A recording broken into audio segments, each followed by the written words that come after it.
नमस्कार, मेरा नाम है डॉक्टर पूरू धवन और आज इस वीडियो में हम बात करने वाले हैं कि एक पैरालिसिस पेशेंट को मालिश करनी चाहिए या नहीं करनी चाहिए। अगर करनी चाहिए तो किस टाइप से करनी चाहिए।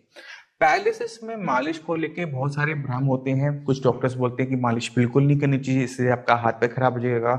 बट कुछ जगह बोला जाता है कि आपने मालिश करनी है, और दोनों ही बातें सही हैं। मैं पहले बताना चाहता हूँ, अगर हम मालिश को सही तरीके से नहीं करते, जोर से करते हैं, बहुत दबा दबा के करते हैं, तो मसल्स खराब हो जाती हैं, मसल्स में स्पास्टिसिटी आ जाती है, अकड़न आ जाती है और हाथ पैर परमानेंट तरीके से खराब हो जाते हैं। तो इस मालिश के नुकसान मैं आपको पहले बता रहा हूँ। बट अगर हम चाहते हैं कि पेशेंट को दर्द है, दर्द में आराम मिले, पेशेंट की जो मसल्स में स्पास्टिसिटी है, अकड़न है, उससे खत्म करना है, तो वहां पर मालिश बहुत अच्छा काम करती है।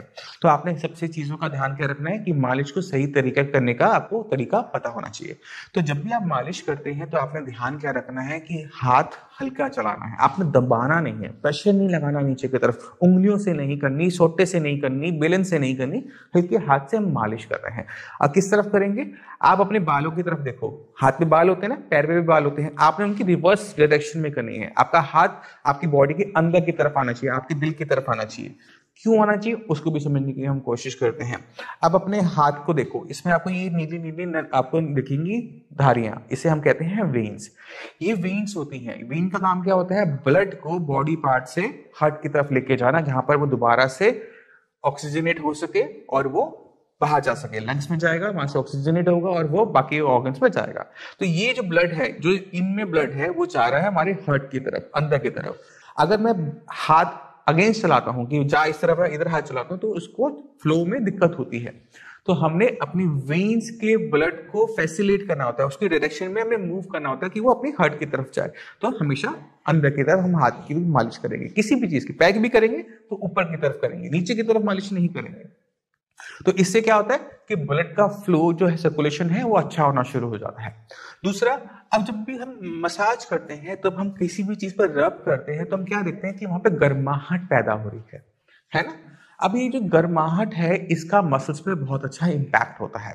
आपने देखा होगा कि आप फिजियोथेरेपी करवाने भी चाहते हैं तो वहां पर डिफरेंट डिफरेंट मशीन्स होती हैं जो हीट प्रोवाइड कर रही होती हैं। तो जब हम हीट देते हैं मसल्स को, तो मसल्स एक्सपेंड करती हैं, रिलैक्स होती हैं। अगर वहीं पर हम कुछ ठंडा लगाएंगे तो मसल्स क्या होंगे, स्टिफ होंगी, उसमें स्पास्टिसिटी बढ़ेगी। तो हीट जो होती है वो पैरालिसिस पेशेंट के लिए अच्छी होती है, क्योंकि वो मसल्स को रिलैक्स करने में हेल्प करती है। और हम जब रब कर रहे हैं, मसाज कर रहे हैं, तो क्या हो रहा है, हीट जनरेट हो रही है, आपकी स्किन गर्म हो जाती है, और नीचे क्या है, मसल्स हैं। जब उस पर हीट का असर पड़ता है, वो रिलैक्स होने शुरू करती हैं। तो हमें मसल्स को रिलैक्स करने में हम मसाज का यूज कर सकते हैं। अब हमने हीट ही देनी है, तो हम हीट, अगर आपके माइंड में कोई भी डाउट हो कि हमें हीट ही तो देनी है तो हम इसके मालिश ही क्यों करें, बिल्कुल सही। हम क्या कर सकते हैं, हम नॉर्मल अपने हीटिंग पैड्स जो होते हैं, जेल पैड्स जो मार्केट में अवेलेबल होते हैं, घर पर भी बहुत लोगों के मिल जाते हैं, हम उनसे भी वही इफेक्ट ले सकते हैं जो कि हमें मालिश से मिल रहा है। अब हम क्या करेंगे, जेल पैड लेंगे, उसको हम अप्लाई कर देंगे। अब तो मौसम बदल गया है, पहले ठंड चल रही थी तो ये अच्छा फायदेमंद था, अच्छा काम करता था। बट अब जो मौसम बदलने की वजह से गर्मी के अंदर हमें इससे करने में दिक्कत महसूस हो सकती है। तो इसी वजह से गर्मी के मौसम के अंदर मसाज काफी ज्यादा हेल्पफुल रहती है। अब जितने भी पैरालिसिस के पेशेंट हैं जिनका साइंस इंजीनियरिंग से ट्रीटमेंट चल रहा है, उनको हर टाइम मेडिसिन के साथ एक न्यूरो एम करके ऑयल दिया जाता है।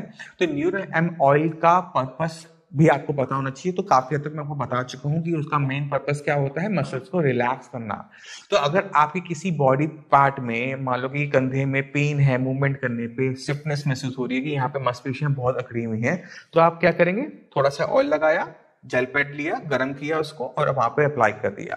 तो उससे क्या होगा, डे बाय डे करने से वहां की जो मसल्स हैं वो रिलैक्स होनी शुरू हो जाएंगी, पेन जो है वो डिसिपेयर होना शुरू हो जाता है, क्योंकि मसल रिलैक्स हो गई है, मसल में जो स्पास्टिसिटी है वो खत्म हो गई है। तो इन चीजों का आपने ध्यान रखना है। तो मैं उम्मीद करता हूँ इस वीडियो से आपने मालिश कैसे करनी है वो आप समझ गए होंगे। फिर भी आपके माइंड में कोई भी डाउट है, कुछ भी आप पूछना चाहते हैं, तो हमारे डॉक्टर्स अवेलेबल हैं, उनसे बात कीजिए, वो आपकी पूरी हेल्प करेंगे इस बीमारी से आपके लड़ने की।